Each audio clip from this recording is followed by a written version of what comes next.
Hello, everybody, and welcome to the Growth Lab podcast. My name is Glen Owen. I'm your host. I'm an exercise professional, but today we're talking about something that is non-exercise related. We're talking about communication tools for difficult conversations. Most people think, Glen, you're an exercise professional. What are you doing? Talking about communications tools. Well, here's the thing. In my line of work, I've got to talk to people, whether it's in a selling situation or something's not working in the professional relationship, or I've got to communicate a very high level science concept to somebody in an easily digestible way that they'll understand if they have no science background at all. And so communication is something that I've looked into, probably spent hundreds of hours, honestly, researching this, learning more about it. And I want to share some tools with you today that have really helped me along the way. I remember when I was 21 years old, I worked at a clothing company called Lululemon Athletica, selling athletic and athleisure wear. And my team, my manager, myself, and a couple of the other key leaders were hosting a regional training day. So we had 30 different people all in a room, and we're hosting them from all these different stores, and we're doing some training. And I'm the only guy there. I don't know if you know this or not. Lululemon is a predominantly female-run company. Most of the people that work at the stores, at least, a couple guys here and there, not a ton, so to speak. And we're all in this room. There's maybe 25, 30 of us, and we do this activity. And this activity is that we've got all 25 people standing on this giant tarp. It's like blue on one side and yellow on the other.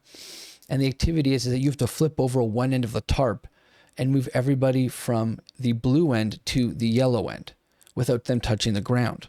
And it's like a team building communication exercise. And so the way we decided to do this is we flipped over one side of the tarp and we'd move people over one at a time, but it was such a tight space, we have to hold on to each other for support. And so I remember, it's just gonna sound terrible. I remember being on one side of the tarp and getting over the other side. And then the next girl, her name was Erica, she had to come over. And so she jumped over and I grabbed onto her and she laughed and we're all having a good time. And I said, "Let's hug it out, bitch." And then the entire room went silent. You could feel the energy change in a moment.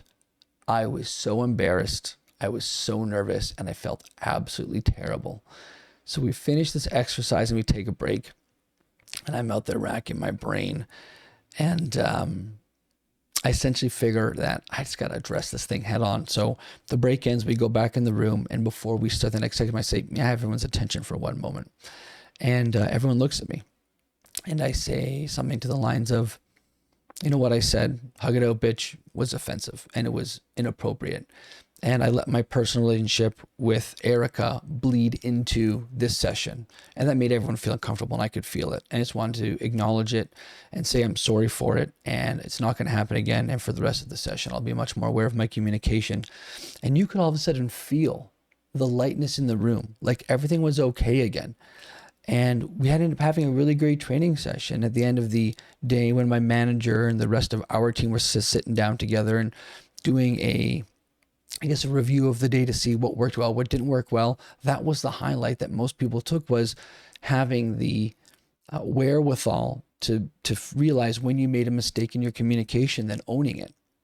And so I want to share some tools like this with you to help you move forward in your life so that you can have lightness in your communication, so that you can move forward with the people in your life, whether it's business, whether it's personal, whether it's professional, whatever that might look like.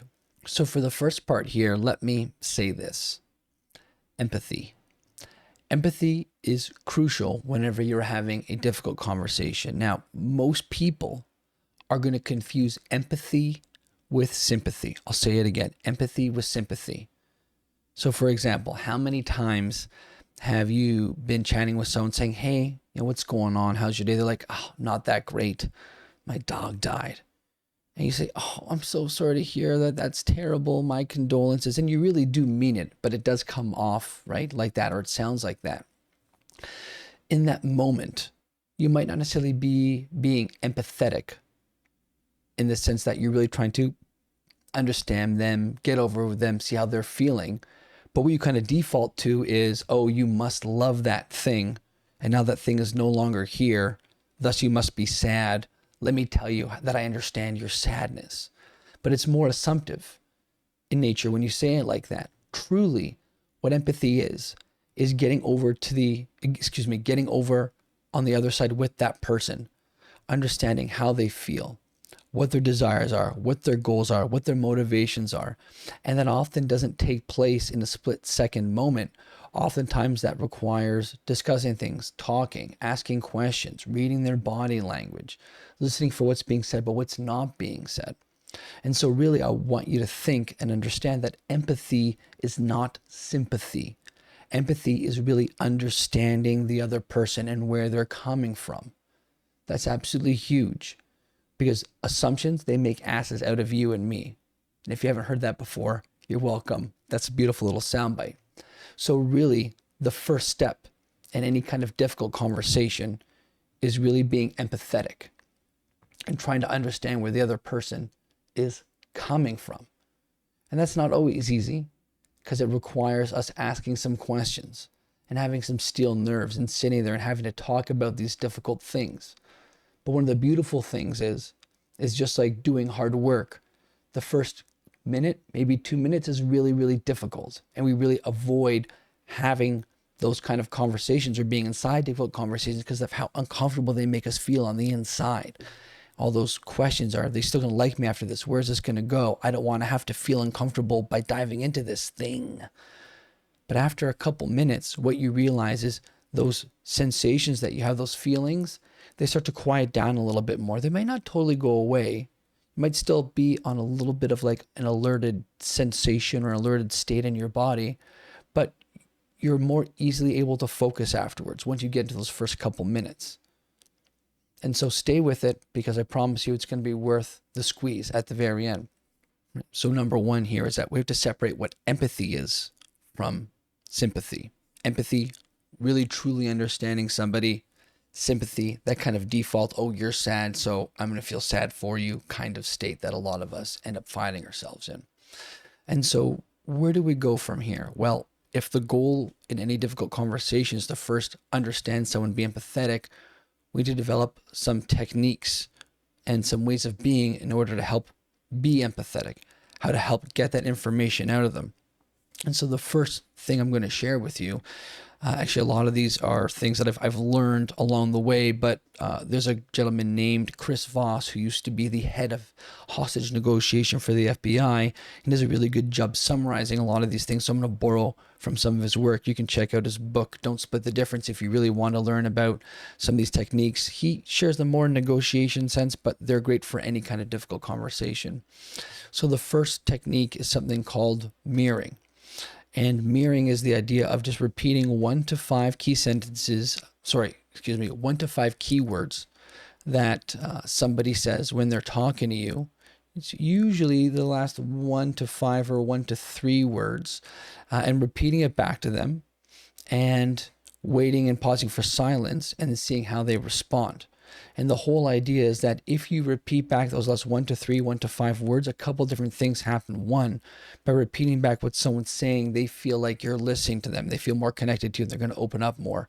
And two, when you repeat the last words back and you end the what you're saying with kind of like an upward reflection or like a question, people will then respond and give you more information. So for example, if someone said to me, Glenn, I'm just having a really tough day, I'm struggling, and you said, I'm struggling, or I said, I'm struggling, then they'd be like, yeah, I didn't sleep very well last night. My wife and I are arguing. It's just not a good situation. And I'd say, not a good situation. And then they would keep going. And the whole idea is that if you do this mirroring thing, people feel more comfortable and they'll just continue unloading and giving the information you need to help move forward inside of that conversation. So it's really, really helpful to do that. And it's one of the things that I do actively in order to get more information to help figure out solutions to problems, either with my clients or my friends or my significant others or whatever that might be. Now, I'll be honest, when it comes to some of these techniques, they feel a little weird at the very beginning because it feels kind of unnatural to do it. And some people feel phony doing those kind of things, and I totally get it. But I would put it to you that most of the time when we try new different things, we feel phony. It's almost like when I learned to use my voice more during presentations. I was so used to talking one way that all of a sudden being very quiet and timid sound. They're being very loud and egregious, and exploring the full octave of my voice was really weird and was uncomfortable. That's because I was learning to play and use my voice only in one octave, kind of like playing a piano, right? A piano, you've got 82 keys or something like that. But when you're a beginner and you're new, you only really use, one octave, but there are 7 more that you have available to you.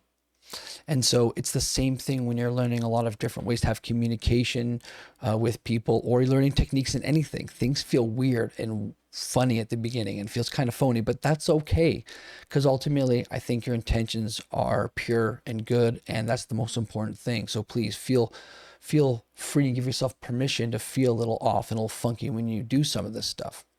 So that's mirroring, repeating the last 1 to 5 words, 1 to 3 words, the key words that they're saying, adding a bit of an upward inflection, like you're curious about what's going on, and this having silence so that they can fill in the blanks for you, telling you how they feel. Now, the second technique I want to share with you is something called labeling. And labeling is when you take what someone is saying, and then you tell them, well, it sounds like this, or it seems like this, or it feels like this. It sounds like you're thinking about it this way, or it feels like you might be in this situation. And the whole idea here is to take the information they've been given you and then to put a label on it. And the label is usually often emotional. So to go back to the other example, when someone says, I'm having a difficult day, and I said, difficult day, and they said, oh, I'm just not sleeping well, my wife and I are arguing, and it's really uncomfortable, and I say, uncomfortable, right? Whatever that might be, I might get enough information. I might say, sounds like you're really struggling right now. And what that sentence does is it allows me to label that emotion for them and label how they're feeling. And they're going to do one of 2 things. One, they're going to say, you're absolutely right, that's exactly what's going on. And so now you built a little bit of rapport with them, and you're feeling more comfortable with them, and they're feeling more comfortable with you, which only helps you move through difficult conversations. Or they're going to say, no, that's not what I'm saying at all. In which case, all you're doing is getting more information for yourself so that you can actually better understand them. Because if they say, no, I'm not struggling at all, I'm actually thriving right now, because even though I'm a little uncomfortable, I know it's good for me, then you can continue your questioning. Good for you? Yeah, it's good for me because doing difficult things is important, and it makes you stronger, and you have more discipline. Have more discipline? Yeah, I feel like I'm just lacking discipline in my life, Glenn, but now that things are harder today, I'm still pushing through and I actually feel really good about it. Even though I said I was struggling, it's a positive struggle. Okay, it actually sounds like this is a really good thing and you're really happy about it. You can kind of see where I'm going with this. From a neuroscience perspective, which is really interesting, they've done studies on this where they attach electrodes to the brain, and they look at MRIs. What they actually see is that when somebody is able to identify their emotion and how they feel and label it, it actually lowers the power of that emotion. So if someone's actually angry and frustrated and they're upset, and I'm asking these questions and I'm talking to them and I say to them, sounds like you're really upset and frustrated right now. And they say, yeah, I am, Glenn. What we'd actually see in the brain is that part of their brain that represents their anger and frustration actually comes down, which allows them to be more grounded, which means that you can have a conversation with them in a more efficient and effective manner, which is really, really cool. It's an amazing tool. So labeling is just essentially putting a label on how you believe they're feeling, what they're dealing with. And it always goes in the form of, it sounds like you are, it feels like, it seems like, so on and so forth. The last thing you want to do, really big exclamation point here, is you want to avoid saying, I think you are. Because the second you say, I think you are, you're making it about you and not about them. And you're trying to make it about them. So our next tool here are how and what questions. How and what questions. Now, the reason I like how and what questions as opposed to who, what, where, when, why, and how is because how and what questions really put the person you're speaking to in a place where they've got to do some cognitive thinking, some legwork. So for example, if I was speaking to the same person again and they were saying, I'm struggling with my wife right now, I didn't get a lot of sleep. And I said, why is that affecting you? they would come up with all these different things like, oh, well, it's affecting me because I'm having a hard time getting along with them and this, that, and the other, and da da da da. The problem is that why sounds very accusatory, right? And I think it's because as we grew up, our parents would scold us, right? You go and you have a chocolate bar before dinner. Who does that? Not me, right? Ooh. You have your chocolate bar before dinner. Your parents say, why did you do that? You know you were going to eat dinner in a second. Why would you have chocolate? It's accusatory, right? It's really like putting a blame on someone. But if my parents said, what made you think having chocolate before dinner was a good idea? That question is different because what it does, it's asking me to understand my reasoning, examine how I was thinking about this, right? Or if they said, how is having chocolate before dinner going to help you? Well, then I have to think about, well, how is it going to help me? Is it going to help me? Is that a good idea? So these how and what questions go a long way because it really puts the person that you're speaking to in a place where they have to really do some cognitive thinking. And it gets that subconscious moving and shaking and their conscious moving and shaking.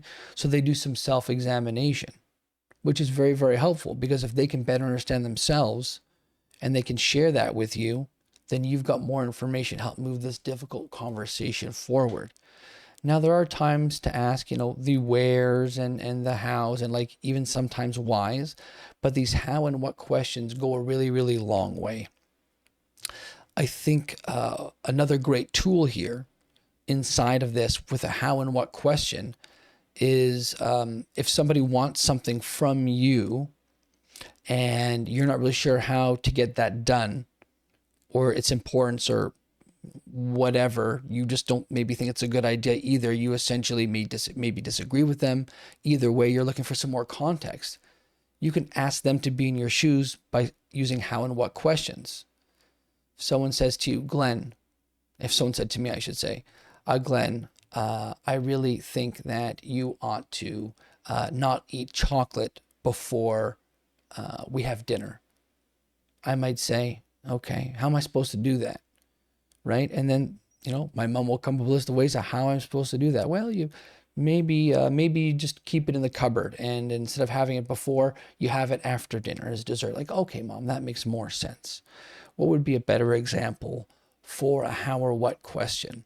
I know, like, I always leave, I'm getting better at it. I always leave closet doors open at home. That drives my wife nuts, and I love her to death, and I really shouldn't do it because it does make the place look unsightly, and it makes me look a little bit slobbish, and it's not really good for the aesthetic, and also just a bad habit just to leave things open and exposed, right? It starts with a door in your closet, but what happens if it's the front door one day and our dog Luna gets out? That'd be a bad look, it'd be a terrible thing, right? And so if I'm talking to my wife about it, I might want some support. I might be like, well, listen, I'm really forgetful.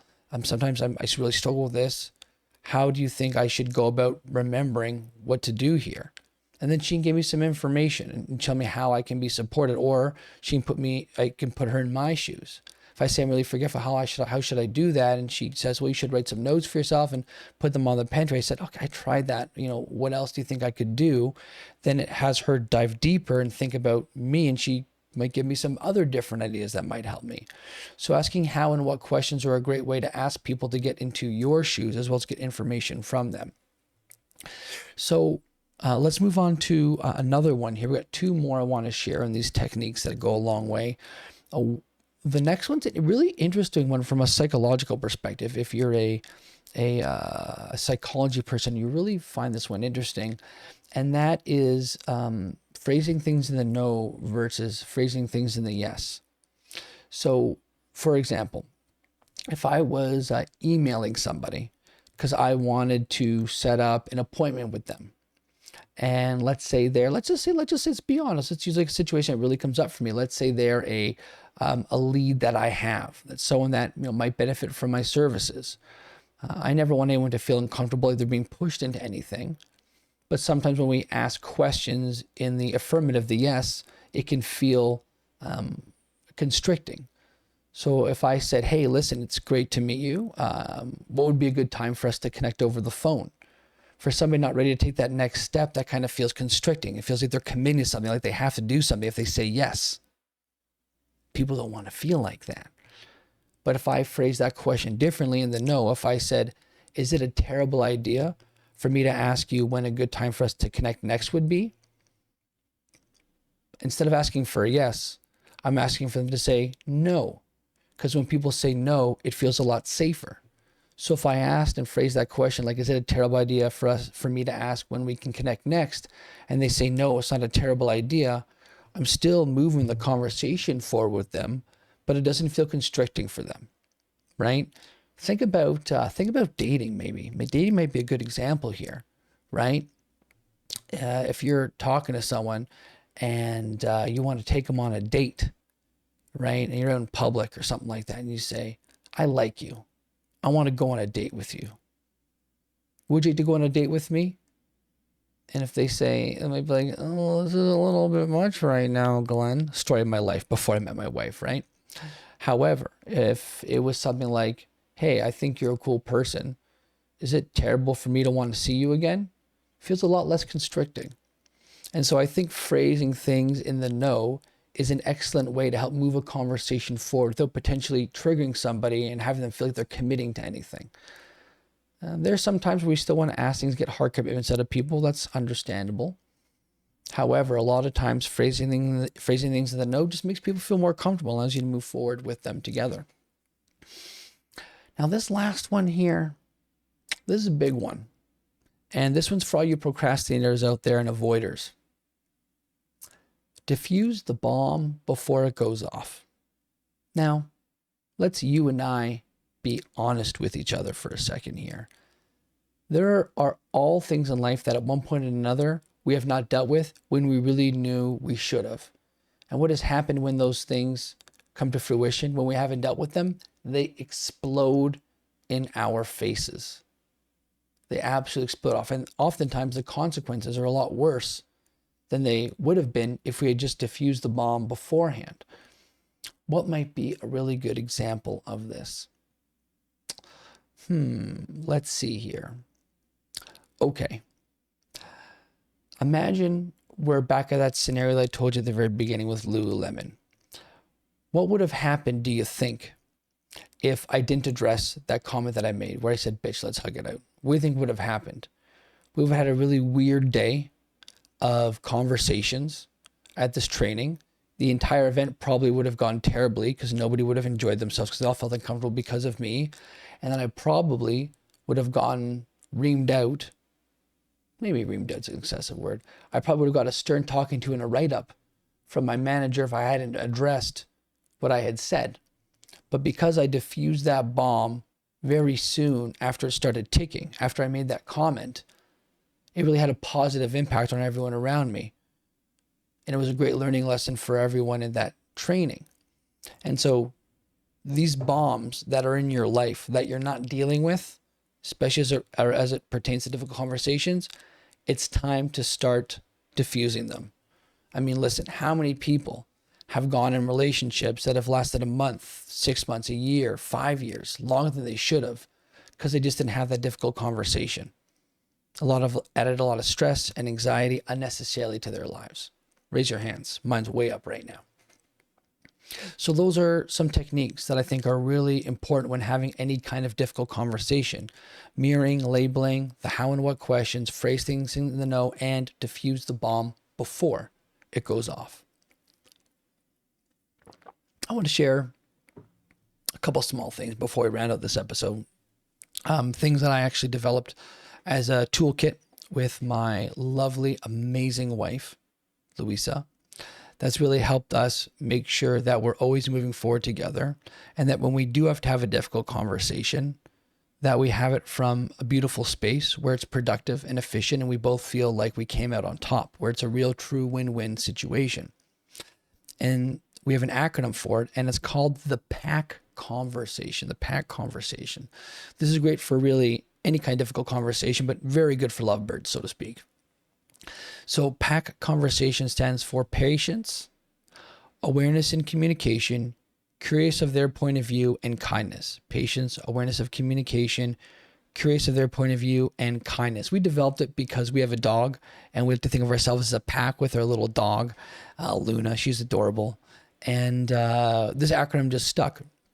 And so patience means that even if we are feeling uptight, nervous, anxious, that we're going to be patient in these conversations, which means we're going to do our best, to be calm, to be soothing to ourselves, to be soothing for the other person, so we can create a space where growth can happen.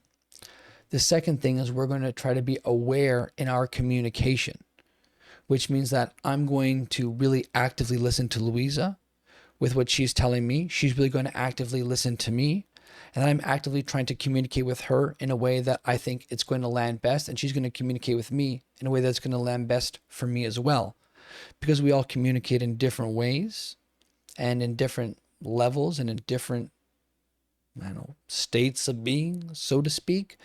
It's important that when you talk to somebody, you try to communicate with them at their level. How I would speak to my mom is different than how I would speak to Louisa, than how I would speak to the dog, than how I would speak to a client, than how I would speak to my nephew, because they're all different people, and they all see me in different ways and kind of like different roles in my life, even though my core identity is the same. So it's important that I tailor my communication to them and that they tailor their communication to me. And we kind of do this subconsciously as it is, but it's important to bring more awareness to it so we can double down on it. Now, the next thing is right in line with empathy. It's actually synonymous. It's pretty much the same thing, which is curious of their point of view. If you're having a conversation, a difficult one, and you're just concerned about getting what you want, which is another way of saying like, I want to win at all costs, it means inherently that there's going to be a loser, which is going to be the person on the other side of the table, on the other side of that conversation with you. And so really you have to be curious of their point of view. And if you're curious of their point of view and you use all these other techniques I've shared with you, you'll really understand where they're coming from.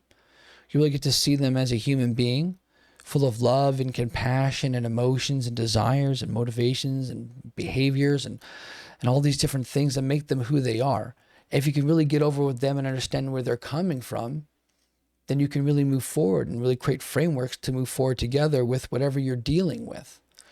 I mean, when you first meet someone and you're dating, or even if they're your boss, there's going to be things about them that you know they're great at. They've got strengths, and you also know things that they're not great at and their weaknesses. And the thing is, everybody knows your strengths. Everybody knows your weaknesses. Everybody who I know says to me, Glenn, you're a very charismatic human being. You've got a lot of zest for the things in life that you enjoy doing. My friend Jillian, who is the spouse of my best friend Victor, her and another colleague of hers who knows me joke that they call me the buff buffer because I work out, but because I'm good at social events. I don't need any liquid courage or anything to make me feel like I can chat with people. I just chat with people. That's just something that I've learned to be good at. I always wasn't great at it, but I've learned to be good at. And that's just a part of that is just being curious of someone else's point of view and just trying to get to know them, understand them. And when you do that and you go down that road long enough, they tell you about things about that happened in their childhood that affect where they are today. Personally, I remember being 2 years old and my mom had my sisters, these twins. And I remember thinking to myself, wow, my parents, were so unhappy with me that they needed 2 more kids in order to be fulfilled. And so I had to learn to be like outgoing and more charismatic and be really, really likable in order to get attention. And, if you didn't know that about me in conversations, then I might do some weird stuff and be like, why is Glenn acting so weird right now? Glenn, this weird thing, this is kind of disrupting this meeting. But then by talking to me and having heard that story, you might be like, oh, Glenn, I get where you're coming from now. And then that bond is built and that rapport is built. We understand each other. So being curious of someone's point of view is really freaking amazing inside difficult conversations. And the last thing is kindness. And this one is interesting because I think a lot of times in difficult conversations, we can be pulled very much inwards to ourselves. We're thinking about like, how are we coming off? What are our wants? What are our desires? And we can almost be triggered as well by our emotions, right? Especially anger. Anger is this emotion that just really hijacks our amygdala, that emotional brain center, and has us say and do things that are just outside of our character when we're calm, cool, and collected. And then really harmful, damaging things as well. But if we try to really step into a conversation from a place of kindness, kindness is kind of the anchor that allows you to go in and start that conversation, and allows you to, even though you're thinking a lot about yourself, be curious of their point of view. That kindness allows you to be grounded so you can have awareness in that conversation. That kindness allows you to be patient, because even though you might be fuming inside on one side of the scale, that kindness helps to balance that out so you stay even. And almost kind of acts as a dissipator for that. Kind of like how you have buffers in your body that when you eat acidic foods, it buffers that out so that your pH balance in your blood can remain neutral and you can stay happy and healthy. I don't know if that's necessarily physiologically how that works when you eat food, but I think you understand what I'm saying. We're just trying to stay neutral here. So going into difficult conversations, thinking about that pack mindset, patience, awareness and communication, curious of their point of view and kindness goes a very, very long way. And if you can take that pack conversation idea and you can take those techniques and build empathy into all of that, all the conversations that you have are going to get better and better. They'll be less and less difficult. And actually, if you're like me, over time, you'll actually learn to look forward sometimes to those difficult conversations because you understand the growth that's going to be there. And you won't take it nowhere near as personally, so you'll look forward to it more. You won't want to avoid it as much. It's pretty cool stuff. So I hope this podcast has been helpful. I hope you've learned something about how to communicate in conversations that maybe make you feel uncomfortable. And I hope some of these techniques are helpful for you as well. And some of these ideas are helpful. And yeah, that's pretty much everything. I love sharing this stuff with people. If this was helpful, please let me know. I'm on Instagram under Glen Owen Fitness Pro. You can comment on the YouTube section on YouTube. I am Glen Owen, or in the podcast comments there. Like, I just love to hear if this has been helpful and if there's any content you want to listen to or hear me talk about in the future. I would love to share that too. I love talking about all this stuff. I just want you to feel your best, and I want you to improve and grow your confidence. And sometimes it requires doing hard things that you don't want to do, and that's a part of life. So lean into it, and over time you'll develop those muscles to keep doing it over and over again, and then you'll look forward to it. Everybody, thanks for listening to the Growth Lab podcast. My name's Glenn, and I'll see you on the next one.